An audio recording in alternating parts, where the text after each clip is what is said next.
Ressonância magnética, tomografia computadorizada, ultrassonografia, mamografia digital e densitometria óssea. Seja qual for a sua necessidade, nós estamos sempre prontos para atendê-la. Em Barra Mansa, 3325-8008. Em Volta Redonda, 3340-2000. Para mais informações, visite nosso site www.clinicaradiovida.com.br. Rádio Vida, sua satisfação é a nossa melhor imagem. O Costa Verde Negócios, o maior evento da região, está de volta de 5 a 8 de outubro no Cais de Santa Luzia e Angra dos Reis. Estandes com as melhores marcas, serviços e produtos com preços imperdíveis. De 5 a 8 de outubro em Angra dos Reis, Costa Verde Negócios.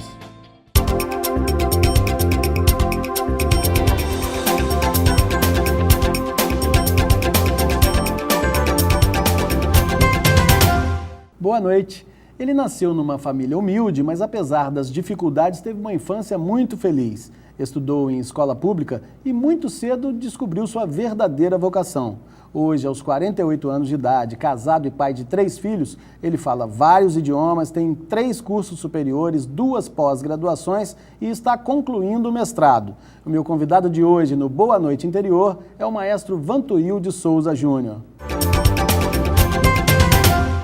Bom, Vantuil, seja bem-vindo ao nosso programa, boa noite. Boa noite, Elias, é um prazer estar aqui no teu programa. Prazer é todo nosso. Vantuil, o lendário maestro Eleazar de Carvalho costumava dizer que ele se tornou músico porque ele era muito guloso, que ele era muito humilde e quando entrou na Marinha ele percebeu que os músicos da banda recebiam uma alimentação melhor que os demais e por isso, para se alimentar melhor, ele acabou tomando esse rumo e entrou na banda também.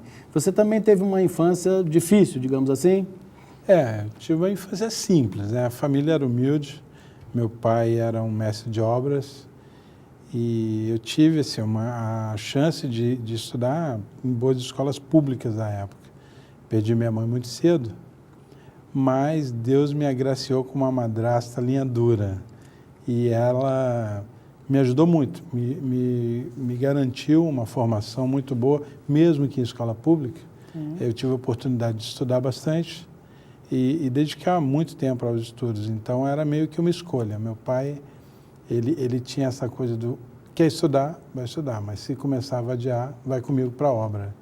Então, eu olhava, às vezes, as pessoas trabalhando na obra, naquela época era meio que essa coisa de virar concreto, puxar corda para subir balde, eu olhava, não, peraí, eu vou estudar, é mais seguro, né? Sim. Então, eu falei, vou estudar. Então, eu tive uma infância simples, mas foi muito feliz. E o legal é que, da minha infância em diante, eu tive a oportunidade de me dedicar, né, ao que eu gostava muito, que era a música. Sim. Então, com quantos anos que você percebeu essa vocação?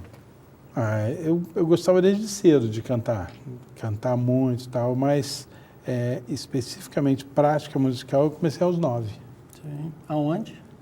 Tinha uma igreja, ainda existe essa igreja, a igreja de Santa Cecília, frente à antiga Nestlé. Sim. E ali tinha um curso de música que tinha um professor excelente, o professor Cardoso, não o vejo há muito tempo, mas era um excelente violonista e ali eu comecei com o violão clássico, a minha formação. Foi seu primeiro instrumento? O primeiro instrumento. E daí você se aperfeiçoou em outros instrumentos também? Depois eu continuei estudando e criaram no Colégio Municipal, no Marcelo Drabble, uma banda sinfônica.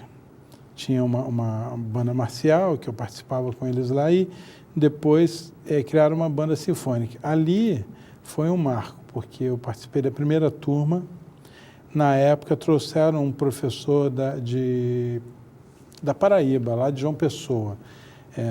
Esse maestro hoje, ele é aposentado da Universidade do Rio Grande do Norte e a esposa dele é professora da universidade ainda.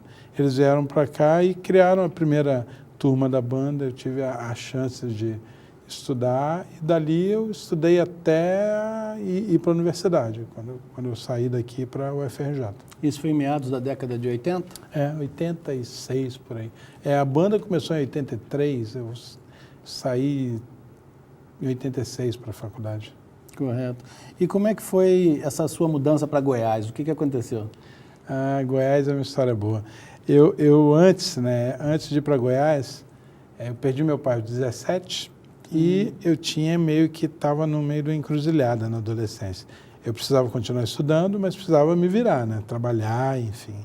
E apareceu aquela coisa do serviço militar, que a princípio eu pensava em não cumprir, queria escapar, mas com essa circunstância eu pensei, bom, eu posso... É meio que o esquema do Eleazar. Eu preciso de um lugar para morar, eu preciso de me garantir alimentado e preciso estudar. Então, se eu estiver na banda do Exército, eu tenho tudo isso. Unir o útil ao agradável. O mais próximo aqui era a AMAN. Eu fui para a AMAN, fiquei na banda lá, foi um período muito legal, porque eu pude continuar meu estudo. Conheci essa coisa diferente do militarismo. Na época a gente ainda estava no período do governo militar, mas a banda era muito boa, tinha materiais muito bons, instrumentos ótimos. Sim. Isso me ajudou muito na formação. E me permitiu ter acesso a um repertório que aqui fora as bandas não tinham. E lá eles tinham um acervo excepcional de coisas históricas até. Sim. Então isso foi muito bom para a minha formação. Nesse tempo que eu estava na AMAN, apareceu a chance de fazer prova para a orquestra da Polícia Militar de Goiás. Correto. Então, eles tinham uma vaga de sargento lá no meu instrumento, passei e fui embora. Sargento músico? Sargento músico. Eu fiquei lá na orquestra da PM, né, uma banda sinfônica muito boa. E estando lá, eu fiz prova para a orquestra do Estado, a Orquestra Sinfônica do Estado. Então, eu fiquei atuando nas duas orquestras nesse período. Então, quando eu fui para Goiás, eu estava noivo, me casei, meu filho nasceu em Goiânia. Eu acabei criando laços muito fortes com Goiás, que é um lugar que eu gosto muito e é uma terrinha que eu tenho um carinho muito especial por lá. E ficou lá durante quanto tempo? Acho que uns 5 anos. Teu filho mais velho, o Fred, nasceu em Goiás? Nasceu em Goiás, nasceu... E você tem um quinteto em casa, né? Você e sua esposa, são 3 filhos. 3 filhos, Eu queria saber o seguinte, dentro de casa, quem é que comanda a batuta? Não, lá em casa a coisa assim com música é bem interessante, porque todo mundo é músico. A esposa é violista, os 2 filhos violinistas, e o caçula é oboísta, né? Sim, o caçula também já está na... Já está, toca na Orquestra Sinfônica de Barra Mansa, como segundo oboé. Enfim, é uma alegria estar em casa. Teve época na minha casa que era quase um albergue, porque eu tinha os 3, tinha um sobrinho violinista que veio de Goiás para cá para estudar, tinha um afilhado, que hoje é professor na Berkeley, em Boston, veio para cá para estudar também, estudando o projeto. E tinha mais 2 músicos da orquestra que vieram aqui para Barra Mansa para estudar e ficaram por aqui, mas não tinham onde morar, e é aquela coisa do paizão, né? Acabo levando todo mundo para casa e foram ficando por ali, e, enfim, acabava sendo uma família muito grande, mas nossos lá, os 3, se dedicaram muito à música. Mas em casa é o seguinte, o maestro em casa vira o papaizão, mas sempre cobrando para estudar muito. Você não respondeu. Quem que comanda a batuta? Quem comanda a batuta é a dona Elisama. É a dona Elisama. O maestro Bantuil é casado com a dona Elisama, é pai dos filhos Fred, de 24 anos, da Marissa, de 22, e do Guilherme, de 14. 2 dos seus filhos já estão fora de Barra Mansa, seguindo suas carreiras solo, digamos assim, né? Eles são violinistas? Violinistas, O Fred, ele é primeiro violino na Orquestra Filarmônica de Goiânia, de Goiás, né, do estado. E a Marissa, ela é da academia da USESP, toca muito lá com a USESP em São Paulo. Os 2 tiveram a oportunidade de estudar no exterior, né? Estudaram na Áustria. Marissa também estudou na Alemanha e nos Estados Unidos. E foi assim, os 2 acabaram seguindo a carreira. Meio que de livre e espontânea pressão, né? O Fred foi o pior, coitado, porque o primeiro filho, acho que ele demorou a ganhar um carrinho. Foi logo violino, piano, enfim. Estudou desde os 3 anos violino. Marissa estudou desde os 4. E o Guilherme, ele começou a estudar violoncelo mais cedo, mas acabou que aos 9 ele começou no oboé e persiste até hoje. Então, os dois mais velhos já estão em carreira profissional e o Guilherme está aí se preparando para seguir o caminho dele, se ele quiser continuar. Eu sempre brinco que eles podiam ser qualquer coisa, podiam ser, se quisessem ser médicos, engenheiros, qualquer coisa, desde que tocassem bem. Então, de livre e espontânea pressão. De livre e espontânea pressão. Você já foi PM, bancário, é advogado, é maestro, é controlador-geral da Prefeitura de Barra Mansa, tenho até que ler porque é muita coisa, coordenador do projeto Música nas Escolas, diretor da Orquestra Sinfônica, faz mestrado na UFRJ semanalmente no Rio de Janeiro, como se não bastasse, assumiu há pouco tempo a Secretaria Municipal de Educação da cidade. Isso é coisa de geminiano, que não consegue fazer só uma coisa? Um monte de coisa ao mesmo tempo? É por aí. Enfim, eu fiquei 15 anos no setor de controle da Prefeitura, vim para a Prefeitura de Barra Mansa em 2002, a convite na época do prefeito Roosevelt. Naquela época eu estava no banco. Quando eu me graduei, eu passei, no ano que eu me graduei, eu passei no concurso do Banco do Brasil. E fiquei ali até ser convidado pelo Roosevelt a vir para cá fazer um trabalho na Prefeitura. Logo segui para o controle interno, tive a oportunidade de ser treinado pelo seu Hélio Correia, que foi um dos grandes especialistas em controle interno aqui. Uma lenda viva, seu Hélio. O cara criou, foi da equipe que criou a lei de contabilidade pública, então era aprender com a fonte primária, né? Sim. Então foi muito legal, eu tive um treinamento, muitos anos, um convívio com o seu Hélio, e conheci gente muito legal, gente muito boa, tive a oportunidade de aprender isso do controle. E há 2 meses eu assumi a Secretaria de Educação do município, e daí deixei a controladoria e estou tentando implantar um modelo de controle na educação para tentar mudar a cara da educação da cidade, fazendo um trabalho mais técnico, né? Transformando esse processo educacional em algo que a parte administrativa seja, na verdade, um instrumento para a realização do processo pedagógico. Quantas crianças hoje são atendidas pela Secretaria Municipal? 18.900 por aí. 18.900. Você passou já está no 4º governo, digamos, né? Foi o prefeito Roosevelt Brasil. Roosevelt, Zé Renato, o Jonas e agora o Rodrigo. E agora com o Rodrigo Drabble. Então, e eu gostaria de falar um pouco mais a respeito do projeto Música nas Escolas, mas isso eu vou deixar para depois do nosso intervalo. Vou pedir um pequeno intervalo comercial, a gente volta já, não saia daí. Nas noites de quarta, Cine Band. Vamos jogar. Christian Bale, Vin Diesel e Ed Murphy entram no ringue. Estou pronto, mas aquele ali eu quero muito encarar. Acho melhor ficar longe de mim. A luta começa nesta semana com a Batalha de Riddick. E esquenta ainda mais. Tá brincando? Não, é sério! O alvo final, Equilibrium e um Tira da Pesada. Quem leva melhor?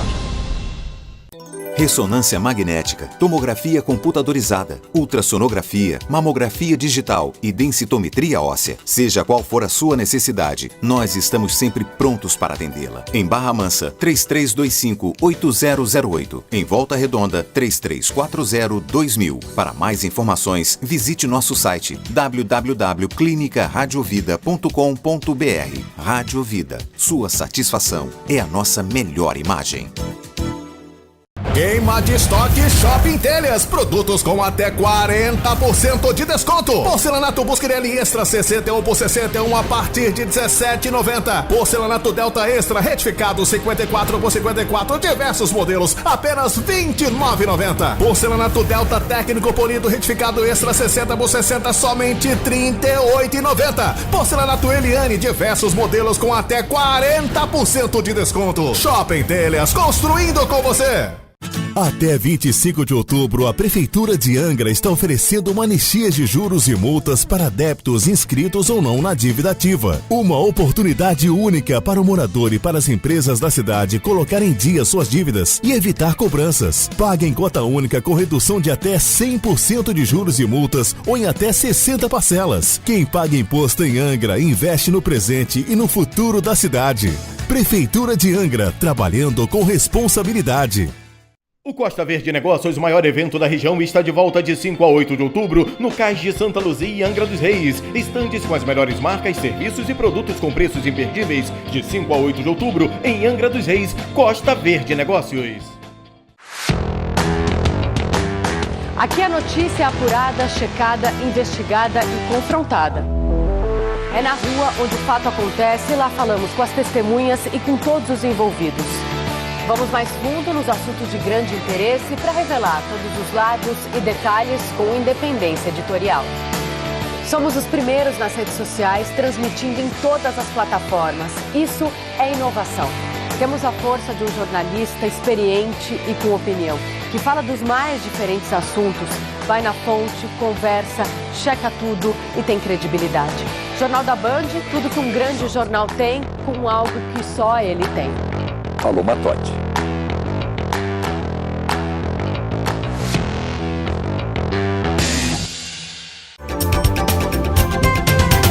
Estamos de volta então com Boa Noite Interior, que está recebendo hoje o maestro Vantuil de Souza Júnior. Vantuil, o projeto Música nas Escolas completa esse ano de 14 anos de vida. Já atuou com maestros, solistas e artistas de renome nacional e internacional. Eu queria que você citasse os que mais marcaram presença aqui junto no projeto e na Orquestra Sinfônica.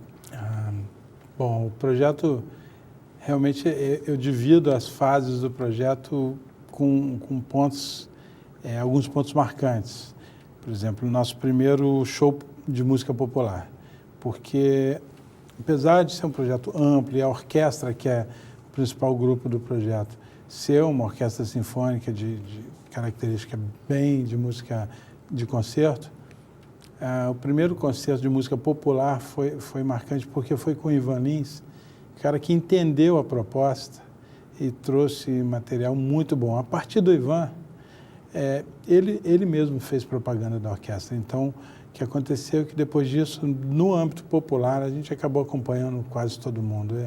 Milton, Simone, João Bosco, Fafá de Belém, Elba Ramalho, depois surgiram os convites da Globo, aí veio Frejá, Gal Costa, Roberto Carlos, todo mundo, Sandy, esse pessoal todo que tá aí, cada vez que a gente ia para a Globo, acabava acompanhando esse pessoal e sempre foi uma experiência muito boa para os garotos, porque você tem adolescentes, a orquestra hoje, ela tem 80%, 85% dos músicos formados no próprio projeto. Sim. Então, os adolescentes que saíram de uma condição de morar na periferia de uma cidade interior para acompanhar grandes artistas. Do mesmo lado, a gente tem os músicos da música erudita internacional. Então, dos maestros, nós tivemos aqui o Isaac Karabchevsky, tivemos a Pochu, que é maestrina titular da Sinfônica Nacional de Taipei, principal orquestra de Taiwan, que é também assistente do principal professor de regência dos Estados Unidos, que é o Harold Faberman. Com o qual você estudou? Eu estudei com ele, a minha especialização foi com ele. Eu conheci a Apo lá no curso, ela era uma das professoras. Sim. Também quase associado à Orquestra de Barra Mansa, que é a Alastair Willis, que hoje é titular da Sinfônica de Illinois. E a Alastair veio a primeira vez a convite para fazer uma participação com a gente e acabou voltando diversas vezes, fez várias estreias aqui. Enfim, nós ainda temos a chance de receber grandes músicos da parte erudita, como o principal violoncelo da Filarmônica de Bamberg, que hoje ele está, acho que em Stuttgart, como primeiro cello, a primeira cellista também da Sinfônica de Jerusalém, violinistas, assim como os últimos que passaram agora, Cocameda, cara espetacular, chega aqui tocando no violino Stradivarius, tocando Paganini, nível altíssimo, recebemos Quarteto Ariana, pianistas como a Maria Claude Jaguaribe, uma lenda do piano brasileiro, que era professora da Universidade de Boston. Ela veio tocar aqui com a gente já, acho que aos 76, e continuou voltando várias vezes. Era uma senhora que quem olhava e dizia, não é possível que ela tenha esse vigor todo, mas isso deu uma rodagem boa para o projeto. E depois vieram os balés, né? Kirov, que é o balé de São Petersburgo, né? Do Teatro Mariinsky, o Bolshoi, o Alla Scala de Milão.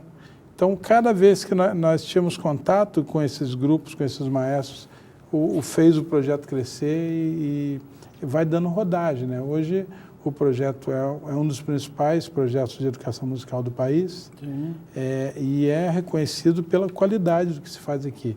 Não só da orquestra, mas das bandas sinfônicas, bandas de metais, orquestra de jazz. Enfim, o projeto acabou se tornando um polo de formação musical muito grande que cria vários produtos para circular música de boa qualidade na cidade, de diversos estilos. Não é só música clássica, mas você tem orquestra de jazz, você tem música popular brasileira, enfim, tem Eu ia lhe perguntar exatamente isso. O projeto não é só orquestra sinfônica. Você tem várias denominações, banda sinfônica. Eu queria que você contasse um pouquinho para a gente. A orquestra é o principal grupo, porque ela congrega os professores e os alunos avançados. Sim. Mas nenhum professor no projeto, ele só toca. Ele necessariamente tem que participar do processo de formação. Sim. Então, como nós atingimos a rede inteira, a quantidade de alunos atendida é muito grande e, por isso, nós criamos vários grupos. Então, temos as bandas sinfônicas, temos as orquestras de metais, temos orquestra de jazz, temos corais, bandas de pífano e temos as orquestras sinfônicas, a principal, a infanto-juvenil e 2 orquestras de cordas infantis. Então, quando você tem um grupo muito grande de alunos atendidos, você é obrigado a criar atividades para que esses alunos pratiquem e se apresentem, né? Então, é essa. A ideia toda é o projeto de formação. Desse projeto saem produtos que são os grupos para circulação de música. Entendo. E já parece que há vários jovens que já estão por aí em outras orquestras. Ah, sim. Hoje basicamente, em toda orquestra do país tem alguém de Barra Mansa. Teatro Municipal, Sinfônica Brasileira, Sinfônica da UF, que é a Orquestra Sinfônica Nacional, Teatro Cláudio Santoro em Brasília, Academia da USESP, Filarmônica de Minas Gerais, é uma orquestra excelente, Goiânia. Quer dizer, nas principais orquestras do país nós temos músicos que em algum momento estiveram dentro do processo de formação do projeto Música nas Escolas em Barra Mansa. Entendo. E qual a quantidade, você tem uma ideia de quantas crianças já passaram pelo projeto nesses 14 anos? 14 anos, mais de 80 mil. 80 mil crianças. Em tudo que é tipo de processo, seja no processo de musicalização, seja na iniciação à flauta, no coral ou na prática instrumental. Então, são muitos polos. Então, cada escola tem uma quantidade de alunos fazendo prática instrumental, outros fazendo coro, enfim. Anualmente, a gente atende quase 22 mil alunos. Então, em 14 anos, contando que nós não começamos desse tamanho, mas em 14 anos, mais de 80 mil alunos atendidos. E como é que funciona isso? Como é que a criança, por exemplo, o filho do nosso telespectador que tem vontade, ou o telespectador que tem vontade de colocar o filho na orquestra, como é que é esse funcionamento? Como é que ele chega lá? Então, na verdade, ele tem que passar pelo processo de formação. Isso ocorre na escola pública. Então, se é aluno da escola pública, é só estudar. Parte desse processo é obrigatório. O menino ele não escapa da música, porque parte ele tem no horário letivo como é realmente um conteúdo da formação dele. Depois ele pode optar por fazer ou não a prática instrumental, porque o cidadão pode conhecer música, mas ele não precisa ser um instrumentista. Então ele tem uma formação básica obrigatória e se ele opta por fazer da música uma profissão, hoje nós temos da creche até o mestrado, porque nessa semana eu acabei de fechar um convênio com a UFRJ para o mestrado. É a primeira orquestra do país a ter um convênio com o mestrado profissional da UFRJ. Então, é possível traçar da creche até o mestrado, a formação musical de uma criança. Então, é só querer. Quer estudar, vai lá. Nós defendemos a ideia de que música não é uma coisa que depende somente da aptidão inata. Na verdade, nós defendemos que se o aluno quer estudar, ele vai se desenvolver, às vezes mais lento ou mais rapidamente, mas ele vai se desenvolver. Tudo é disciplina. E o que se trabalha muito no projeto é essa questão da disciplina.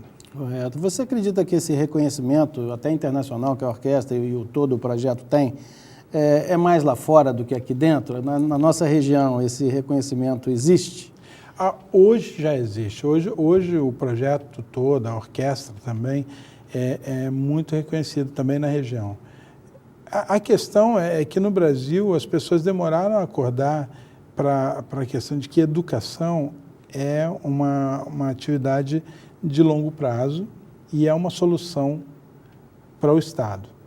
É uma coisa que eu preciso muito frisar, educar é mais barato do que reprimir. Hoje nós gastamos milhares de reais por mês para manter um garoto preso, enquanto num projeto como o de Barra Mansa, de música, o custo mensal de um estudante é menos de R$20. Então, o que se precisa entender, a população em si, a nossa comunidade precisa trabalhar a cultura de que educação é prevenção, mas é educação de verdade. Não é só colocar o garoto dentro da escola, é dar uma educação capaz de transformar a vida dele. Nós fizemos com música. A qualidade da educação musical que se dá aqui é tão grande que o garoto pode optar por fazer disso uma profissão. E quando faz, o faz com capacidade muito alta.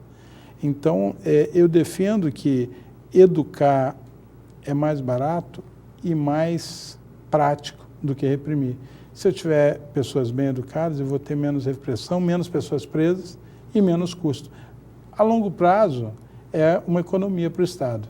O problema é que, às vezes, o político enxerga a visão, ele enxerga como uma visão imediatista, e, nesse caso, colocar o asfalto é mais prático do que dar a educação.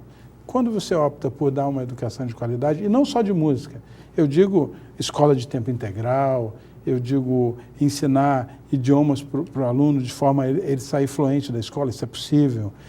Dar ao aluno mais do que a formação funcional, para ele sair da escola só analfabeto funcional.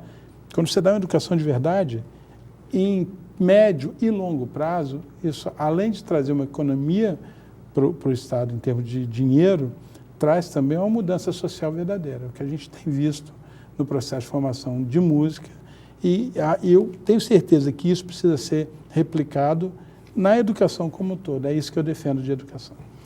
É uma pena que o nosso tempo é curto, eu queria estender, eu espero que a gente possa ter outras oportunidades. Eu queria lembrar aqui o grande músico, pianista e hoje maestro João Carlos Martins, que é também um grande frasista, e ele dizia que para ter sucesso na vida é necessário ter a disciplina de um atleta e a alma de um poeta. Mantuílio Souza Júnior, foi um prazer recebê-lo aqui no Boa Noite Interior. Muito obrigado pela sua presença, obrigado também por dedicar a sua vida às nossas crianças e adolescentes. Obrigado. E você de casa também, agradeço muito pela audiência e aguarde a Band Rio Interior completa no ano que vem 40 anos de vida. E para comemorar, muitas novidades vêm por aí. Fique agora com o Jornal da Band, tenha uma ótima semana e até sábado que vem, se Deus quiser. Band Rio Interior, sua tela é aqui. Tchau.